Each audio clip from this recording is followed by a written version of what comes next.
What's up? Welcome back, ONECast. Today we are continuing our relationship goals series, and I have Nicole Webb with me today. And on Sunday, her message really spoke to me, so we're going to talk about it today. So can you tell me what the title of your message was? Yeah, so it was basically the source of your connection, and I really wanted to dive deep into how we're connecting with each other, but also just what we're connecting with and how that's important, because a little bit about what I talked about on Sunday was how sometimes our connections give permission to identify what our purpose is and to kind of shape our identity and our purpose. So yeah, I just wanted to highlight those things because I think as all of us are transitioning into different things. It's not just about like how old you are, but at every stage of your life, those things are important. And it's good to be mindful of that as well. Yeah, that's really good. So my first question, because being devoted kind of goes along with relationships. So like, what's something that you're devoted to? Don't say God. Yeah. No, outside of God, obviously like my relationship right now. So I'm currently engaged, and that is something that I am definitely devoted to right now.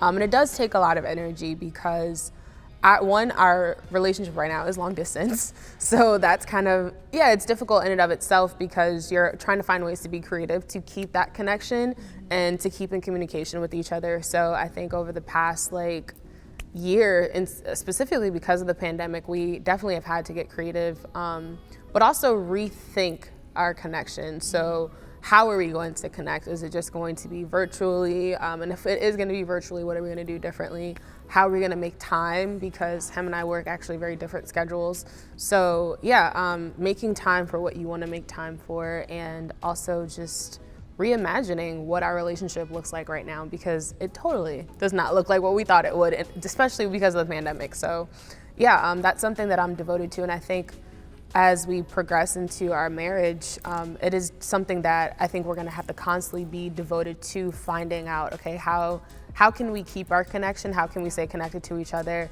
And what are some ways that we can be creative in that connection as well? Okay, that's good.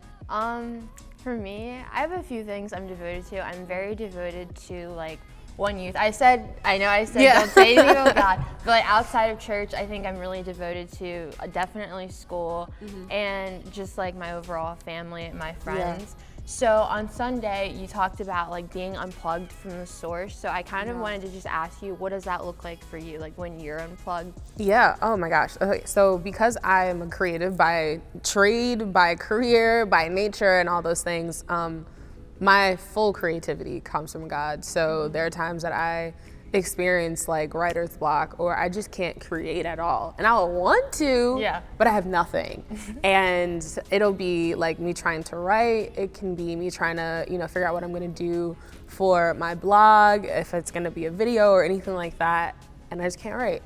And sometimes that has a lot to do with my busyness of just trying to be doing too many things at one time and not taking the time to be still and just figure out, okay, God, what are we gonna talk about today? I used to tell my friends all the time, if you love my blogs, because I have a ghostwriter, it's not really me, but it's also because I prayed before writing those things, and I really took some time out to figure out God, what are we being intentional about this week when it comes to what I'm writing or what I'm producing? So for me, I know when I'm unplugged from the source, when I'm experiencing those creative blocks, because a lot of who I am as a person has to do with my creativity.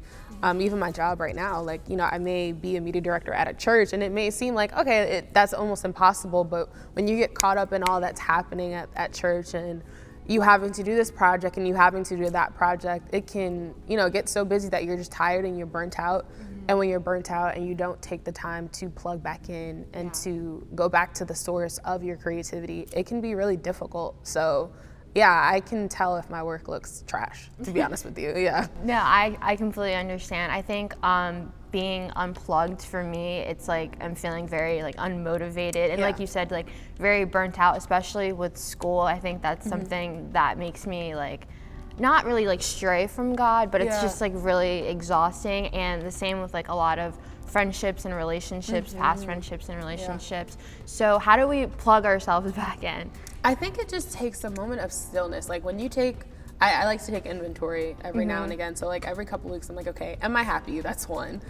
Because that's that's how I evaluate, I guess, like the healthiness of my life, my happiness and my joy and my peace. So I take quiet moments, and I'm really intentional about self-care days, and they don't always look like I have a mask on my face with cucumbers falling down my cheeks and clumsy or anything.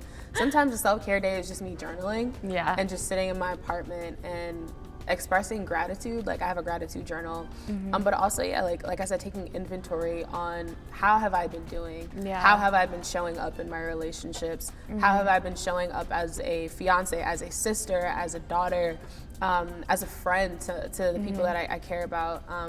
What does my work look like? What does my actual house look like as well? Because if I'm just like all over the place, my apartment will look a mess. Yeah. So how my apartment looks is definitely a testament to me, like, okay, sis, we got to chill out. We have to, take a step back and actually think about, what we're doing. So yeah, I think taking inventory and being intentional about taking inventory every now and again. So maybe it is once a month, maybe it's every other week, and just asking yourself, like, okay, where am I? What am I doing? What has this past month or this past week or these last 2 weeks looked like? And how am I showing up for those that are in my life, but also for myself? Yeah, for me, to like kind of plug myself back in, it's basically making time, because I'm a firm believer that we make time for things that we want. So, and that includes like friendships, relationships, all of that, including your relationship with God. So if I can have a busy week, but if I don't make time for God, then of course I'm going to be unplugged, I'm going to be a mess. And kind of like what you said, but with my room, like my room is like a messy version of my brain. Yes. So if I have a messy space, then I have a messy brain. But I think that making time is definitely how I plug myself back in.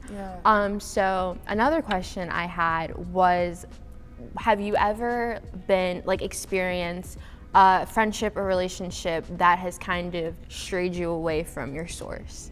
Absolutely. I talked a little bit about this on Sunday. I was in college and I met this guy that actually I had a crush on him my freshman year. So when we finally connected, I was like, oh my God, this is fate.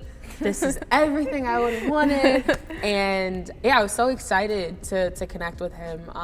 And we were both creatives at the time. So he was a poet, I was a poet. We were in the same poetry club as well. So we were spending all this time together, but he wasn't a believer. And I was like, well, maybe I can save him. Don't ever think that, because you can't. But I just thought being around him, he would see, the life that I was living, and that would be a testament to him. But then slowly, I began to drift away. Yeah. And I think there are times where God can use you, and he'll place you in the lives of others to be that light. But we also have to be really careful and good stewards of ourselves and of our purpose and of our light, because sometimes we're in the wrong dark space. There are dark spaces that God has called us to light up. But those are the ones that we're supposed to. Now, if we go out into a dark space that we're not called to, we'll end up confiscated by that darkness. And so for me, I had received multiple warnings from my friends, and just me also my intuitive, I knew something was off, but I loved this person so much. And what should have been my sophomore year, and that year only, ended up being on and off 6 years of my life. Wow. And it was a lot. And there were so many things that I had to recover from after that relationship, because I felt like not only was I compromising, my relationship with God, but I was also compromising my purpose and what I felt like God had placed me here to do, because anytime I would express this is what I want to do for my career, this person was intimidated by it. Yeah. And I slowly but surely, I felt like I was becoming insecure about my purpose, and I was giving this person permission to identify what my purpose should be, and therefore helping, in a way, reshaping my identity as well. So it took, like I said, it took me some time to really get over that, and to kind of allow God to restore what purpose he had placed for me, but also my identity, because for 6 years I had been wrapped up in this relationship and wrapped up in this person, and it's so weird, because I think about it now, I'm like, who was I? How did I ever allow this to happen? But yeah, it's when you give that person permission, and sometimes we willingly do so because we want that person to feel loved and feel accepted, but you have to love yourself harder first. Yes. And at the time, like, yeah, I was willing to sacrifice even my love for myself for that person. No, I've been in the same situation, except I was a freshman in high school, and they don't make a handbook. Yeah, they don't tell you. They don't tell you what you're getting yourself into. But me being me, I was like, please, like this guy, like I'm gonna change him. You can't tell me otherwise. And the thing is, like God put like so many like red flags, but in my eyes they were yellow. They were my favorite color. I was like, nope, nope, you're not talking to me. And like he would literally like send people like to me, and they would be like, Rachel, like you need to pull it together. Like this is not it. And because I wasn't close with them, their words didn't mean as much because I didn't have someone who was like a really stable friend of mine that was like, listen, cut it out. You know what I mean? And for someone, I'm like a very strong believer in that you should never compromise yourself or your beliefs or anyone. But everything that I tell everyone else, I was doing the complete opposite. I was compromising like who I was for a boy, like a child, you know what I mean? And like you said, like I wasted over a year on someone who didn't even like try, like didn't even put in any effort and was draining me completely. And at this point, I'm like running away from God because I'm thinking that this relationship, whatever this is gonna take me further than God ever will. And after you get out of that situation, it's like a completely different feeling. Like, how did you feel like when you? Oh man, so I thank God for this moment now, because in the moment I was like, what are we doing? But we had gotten into an argument over something super trivial, and then that led to like 2 months of arguing over the dumbest of things. So it's like, first the decision or the reason why we were arguing at the first argument was dumb, and it just got dumber after that. So I was like, I'm just wasting my time, but I really, really love this person. I want this person to be it for me. And when I finally got just that aha moment, it was my small group leader actually who told me, and she said, you're not like the one for him. And it crushed me. And I was so sad and depressed, but I'm like, I feel like she's right. And so I had to make a decision for myself, and it was hard because I felt like God was telling me to give up something that I loved so much, and I had put so much time in, and I invested in it. And there was a part of me that felt like there was gonna be nobody else out there. That if I gave this up, there was no hope for like love or anything. And it sounds trivial, but that's really how like I felt at the time. And so when I was in my room and I was praying, I was like, God, like I don't want to give this up. And I felt like in that moment, there's like this meme that was going around for a long time where it's like God has like a big teddy bear behind his back, and he's asking you to like give up this like small one so that he can give you the bigger thing. That's what I felt like was literally happening. God was asking me to give up this small relationship because it was making me small. So that he can give me something greater that would allow me to be the big person that he's called me to be. And so like it was really hard and difficult, and I did not want to do it. I didn't feel like I could, but I knew I had to do it.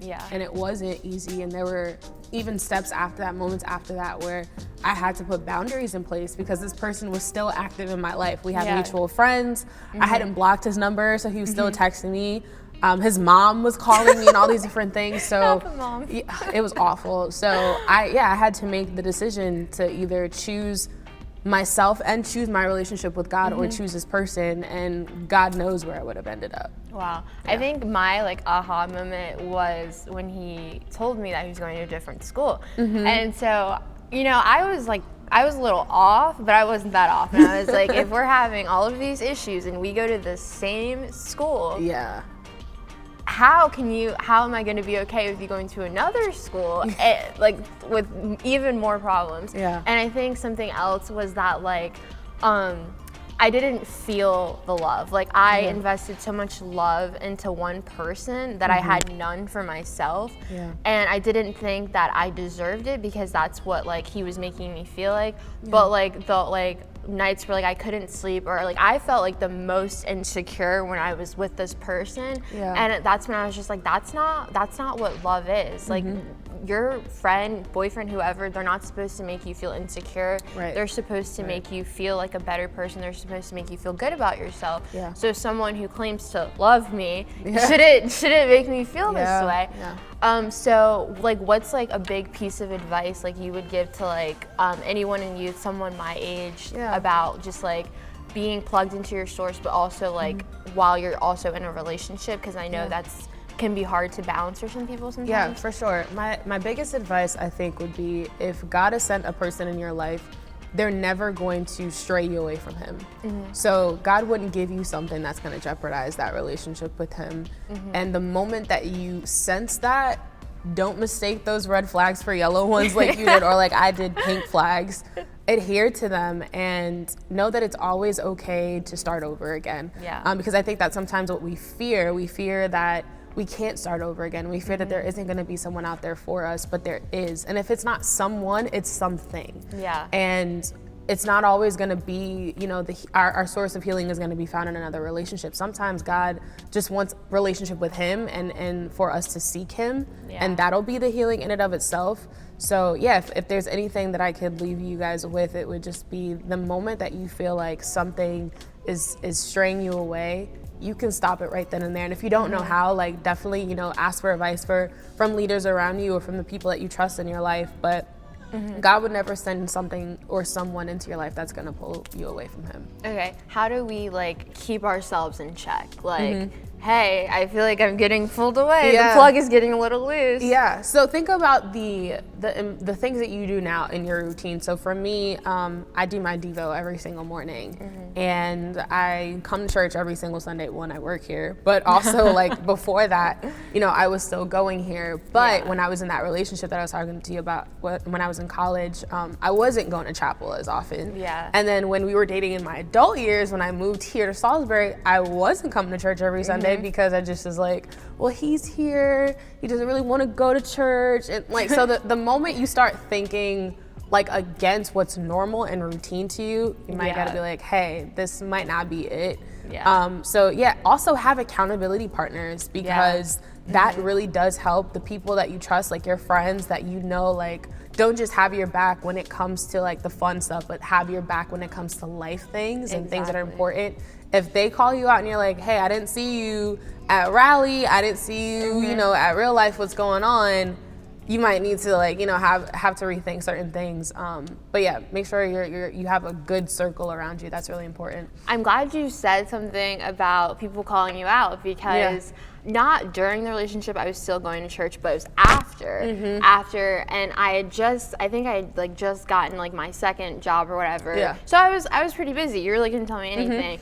And I came to one youth like every once in a while. Like it was very rare. I went from going every Sunday, I'm here all the time, to like I treated the place like it didn't exist. And I remember one of my friends would make like comments, right? She'd be like, haven't seen you in a long time.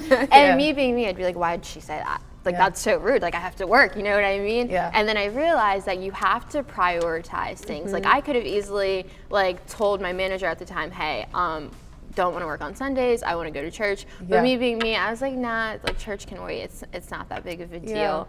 Do you have any questions for me? I do. Like, I mean, we can stay here forever, but yeah, what are some of the things that you guys struggle with, like as high schoolers when it comes to relationships? Like, is it peer pressure? Is it social media? Or is it just social media? We're gonna have to do a whole nother episode on this. Social media, I feel like people like see these couples on social media and they're like, oh, like that's what like love is, like that's what it's supposed to look like, and it's completely ruined just like I feel like relationships in general, because it gets worse and worse and worse. And just like how like I don't want to say that there are people who are showing too much of their relationship on social media, but there are also people who are showing way too much. And I think that can be really like bad for a relationship. I also think peer pressure is like a very big thing, especially when you have your friends involved in your relationship, because you've got your girlfriends, they're telling you one thing, and you've got the boys, guy friends, they're telling you another.